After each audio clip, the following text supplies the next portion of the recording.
এখন একটু যেতে চাই ভোলায়, মাইনুল মারুফ রয়েছেন আমাদের রিপোর্টার, তার কাছে একটু যেতে চাই। দর্শক, আমরা দেখতে পাচ্ছি যে আন্দালিব রহমান পার্থকে সেখানকার গরু মার্কার প্রার্থী, তিনি সম্ভবত কিছুটা তদারকি করছেন, তাকে দেখতে পাচ্ছি। মাইনুল মারুফের কাছে জানতে চাই, মাইনুল, একটু আমাদেরকে জানাবেন আজকের ভোলার সামগ্রিক ভোটের চিত্র কেমন দেখছেন, আর সেখানটাতে আসলে আন্দালিব রহমান পার্থ কি করছেন বা কি কাজে ব্যস্ত, একটু জানতে চাই বিস্তারিত। সকাল থেকে কিন্তু ভোলা কিন্তু বেশ শান্তিপূর্ণভাবে কিন্তু ভোট গ্রহণ হয়েছিল, কিন্তু কিছুক্ষণ আগে কিন্তু এখানে একটি অনাকাঙ্ক্ষিত ঘটনা ঘটে এবং আন্দালিব রহমান পার্থ অভিযোগ করছেন যে তার এই এলাকাটি তার ভোট ব্যাংক এবং এই ভোট ব্যাংককে ব্যাহত করতে, ভোট বন্ধ করার জন্যই এরকম একটি ঘটনা ঘটানো হয়। এবং এখানে আমরা যে খবর পেয়েছি বা যে তথ্য পেয়েছি, মানুষের অভিযোগ করছেন যে এখানে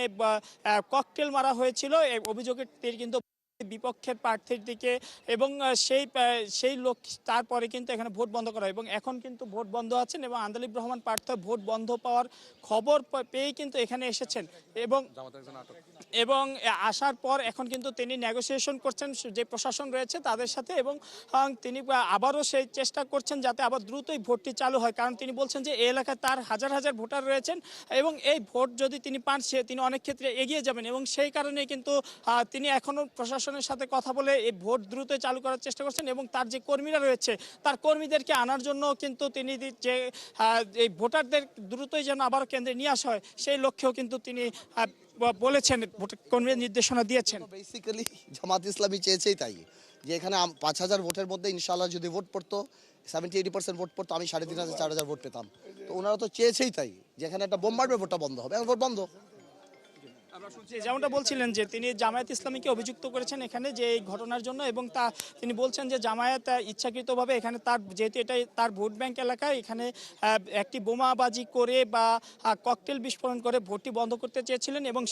তার প্রেক্ষিতেই কিন্তু এখানে তাদের যে উদ্দেশ্য ছিল সেটি কিন্তু এখানে হয়েছে, বাস্তবায়ন হয়েছে। এ কারণে ভোট বন্ধ হচ্ছে এবং দ্রুতই যেন ভোট চালু হয় এর লক্ষ্যে কিন্তু তিনি এতক্ষণ এসেছেন, এই ভোট কেন্দ্রে এসেছেন এবং ভোট কেন্দ্রে এই যে আলীনগর স্কুল অ্যান্ড কলেজের যে ভোট কেন্দ্রটি, এই ভোট কেন্দ্রে কিন্তু তিনি এতক্ষণ থেকে কিন্তু ভোট পুনরায় চালু করার জন্য কিন্তু প্রশাসনের সাথে এতক্ষণ কথা বলেছেন। তিনি প্রশাসনকে দ্রুতই যাতে দ্রুতই ভোট কেন্দ্র আবারও চালু হয় তিনি কিন্তু সেই চেষ্টাও কিন্তু করছেন। এই মুহূর্তে আমরা দেখতে পাচ্ছি পার্থ কিন্তু এতক্ষণ এখানে ছিলেন, তিনি আবারও কিন্তু রাস্তার দিকে চলে গিয়েছেন। আমরা হয়তো আবার একটু পর যদি আবার তাকে পাই তার সাথে আবার কথা বলবো, তবে এখন পর্যন্ত কিন্তু এই আসনে ভোট কিন্তু বন্ধ রয়েছে এবং তিনি চেষ্টা করে যাচ্ছেন যেন দ্রুতই এই আসনে ভোট চালু করা যায় এবং মানুষ যেন আবারও এই কেন্দ্রে এসে যেন ভোট দিতে পারেন। এবং আমরা দেখছি যে এই ঘটনা ঘটার পর থেকে কিন্তু বলা যায় যে অনেকটা আতঙ্ক বিরাজমান রয়েছে এই এলাকায় এবং যে আন্দালিব রহমান পার্থ তিনি নানান জায়গায় কিন্তু কথা বলছেন যাতে দ্রুতই ভোট যেন আবারও চালু হয় এবং তার সাথে যে কর্মীরা রয়েছেন তারাও কিন্তু এখানে আছেন। তারা কিন্তু মানুষের বাড়ি বাড়ি যাচ্ছেন এবং ভোটারদেরকে যে কোনো মূল্যে নিয়ে আসার কিন্তু চেষ্টা করছেন ভোট কেন্দ্রে। এবং এই ঘটনায় কিন্তু জামায়াতের একজন কর্মী দাবি করা হচ্ছে তা কিন্তু আটক করা হয়েছে বলে আমরা জানতে পেরেছি, তবে সর্বশেষ কি হয়েছে তা কিন্তু এখনো জানা যায়নি। তবে এখানে কিন্তু আইনশৃঙ্খলা বাহিনী মোতায়েন রয়েছে, যেহেতু এখানে একটি ঘটনা ঘটেছে, এখানে নৌবাহিনীর সদস্যরা আছেন, পুলিশ আছেন, তারা চেষ্টা করছেন এখানে পরিস্থিতি সামাল দেয় এবং এখন পর্যন্ত কিন্তু নতুন করে আর কোনো ঘটনা ঘটেনি। এবং আপনি দেখতে পাচ্ছেন যে যাকে আটক করা হয়েছে তিনি কিন্তু যে গাড়িতেই আছেন, যে গাড়িতে মূলত উপজেলা প্রশাসনের গাড়ি, সেই গাড়িতে কিন্তু তাকে আটক রাখা হয়েছে এবং পরবর্তীতে এই ঘটনা বিস্তারিত হয়তো পরে জানা যাবে। তবে এখন পর্যন্ত যদি বলি বা এখনো ভোট বন্ধ আছেন এবং আন্দালিব রহমান পার্থ কিন্তু এখানে আসার পর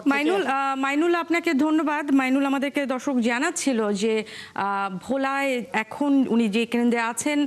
সেখানে আপাতত সাময়িকভাবে ভোট বন্ধ রয়েছে এবং সেই নেগোসিয়েশন আন্দালিব রহমান পার্থ করছিল, সেই খবরাখবর আমাদেরকে তিনি জানাচ্ছিলেন। জামায়াতে ইসলামের আমির ডক্টর শফিকুর রহমান এই মুহূর্তে সাংবাদিকদের সাথে কথা বলছেন, আমরা সরাসরি সেখানে চলে যাব।